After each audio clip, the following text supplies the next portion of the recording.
அப்படிதான் இருக்கு. அதுலயும் ஜவான் திரைப்படத்தில் நடிச்சதுக்காக பெஸ்ட் ஆக்டர் அவார்ட ஷாருக் கான் கொடுத்தது இருக்குல்ல, அதெல்லாம் வந்துட்டு ஏன்டா அவங்கலாம் மனசாட்சியே இல்லையா அப்படின்ற மாதிரி தான் இருக்கு. ஆக்சுவலா அந்த அந்த மொத்த படம் பார்த்தீங்கன்னா, அது வந்து ஒரு திருட்டு திரைப்படம் தான். பல திரைப்படம் வந்து பல காட்சிகள திருடி எடுக்கப்பட்டதா ஜவான் திரைப்படம். அதிலும் ஷாருக் கானுக்கு அந்த பெஸ்ட் ஆக்டர் அவார்டு குடுத்தாங்க இல்லையா, அதெல்லாம் ரொம்ப மோசம். ஷாருக் கான் பெஸ்ட் ஆக்டர் தான். ஆனா இந்த படத்துல கேட்டீங்கன்னா, அவ்ளோ பெஸ்ட் ஆக்டர்லாம் கிடையாது. இந்த படத்துல பார்த்தீங்கன்னா, அவர் வந்து ஒரு ஒரு ரொம்ப ரொம்ப ஒரு ஆவரேஜான ஒரு ஆக்டிங் தான் குடுத்திருந்தாரு. சோ ஷாருக் கான் ஒரு பெஸ்ட் ஆக்டரா இருந்தாலும், இந்த படத்துல நடிச்சதுக்கு அவரு பெஸ்ட் ஆக்டருக்கான அந்த அவார்ட வாங்குறதுக்கு எந்த தகுதியும் ஷாருக் கானுக்கு இந்த படத்துல ஜவான் திரைப்படத்துல கிடையவே கிடையாது. அதே மாதிரி பெஸ்ட் தெலுங்கு திரைப்படத்துக்கான நேஷனல் அவார்டு பார்த்தீங்கன்னா, பாலகிருஷ்ணா அவர்கள் நடித்த பகவத் கேசரி திரைப்படத்துக்கு குடுத்திருக்காங்க. இத பாலகிருஷ்ணா ஒரு நிமிஷம் நம்பவே மாட்டாரு. இது இந்த படத்துக்கு நேஷனல் அவார்டா அப்படின்னு. தெரியல இவங்கலாம் மனசாட்சியோட தான் இந்த திரைப்படத்துல தேர்ந்தெடுத்தாங்களா அப்படின்னு. அதே மாதிரி பெஸ்ட் காஸ்டியூம் பார்த்தீங்கன்னா, சாம் பகதூர் அப்படின்ற திரைப்படத்துக்கு குடுத்தாங்க. ஆக்சுவலா அந்த படம் முழுக்க பார்த்தீங்கன்னா, இந்த என்சிசி யூனிஃபார்ம் போட்டு தான் நடந்துட்டே இருப்பானுங்க.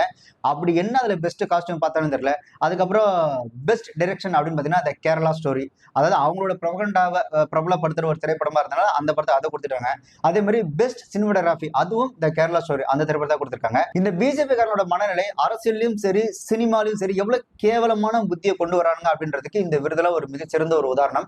ஆக்சுவலா ஆடு ஜீவிதம் அப்படின்ற திரைப்படம் பார்த்ததுக்கு அப்புறம் அந்த திரைப்படத்தை பார்த்த அத்தனை பேரும் சொன்ன ஒரே கருத்து என்னன்னா, நீங்க இத நேஷனல் அவார்ட்ல எந்த விருதுக்கு இந்த திரைப்படத்தை அனுப்பிச்சாலும் எந்த கேட்டகரி எடுத்தாலும் கண்டிப்பா அந்த கேட்டகரியில இந்த திரைப்படம் தான் பெஸ்டா இருக்கும். பெஸ்ட் ஆக்டிங்லயும் சரி, பெஸ்ட் மியூசிக்லயும் சரி, பெஸ்ட் சினிமாட்டோகிராஃபிலயும் சரி, பெஸ்ட் காஸ்டியூம் சரி, நீங்க எந்த கேட்டகரியில கொண்டு போய் இந்த ஆடு ஜீவிதம் திரைப்படத்தை வச்சாலும் கண்டிப்பா அந்த விருது ஆடு ஜீவிதம் கிடைக்கும் அப்படின்னு எல்லாராலையும் முடிவு செய்யப்பட்டது. அதாவது ஒரு விருது அப்படின்றது மக்களால் அங்கீகரிக்கப்பட்டு அதுக்கப்புறம் குடுக்குறதா நேஷனல் விருது அப்படின்றது இருக்கணும்.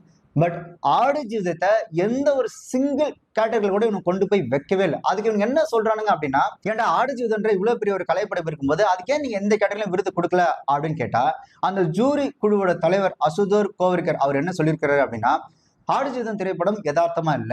பிருத்திவிராஜ் அவரோட நடிப்புல இயல்புத்தன்மை இல்ல" அப்படின்னு ஒரு ஸ்டேட்மெண்ட் குடுத்திருக்காரு. இவனுங்க இந்த புஷ்பா திரைப்படத்துல அல்லு அர்ஜுன் நடிப்புல என்ன மயிர் யதார்த்த தன்மை பார்த்தாங்கன்னு தெரியல. ஏன் இந்த ஜவான் திரைப்படத்துல ஷாருக் கானோட அப்படி என்ன யதார்த்தமான நடிப்பை அவனுக்கு கண்டுபிடிச்சு அவருக்கு அந்த அவார்டு கொடுத்தாங்கன்னு தெரியல.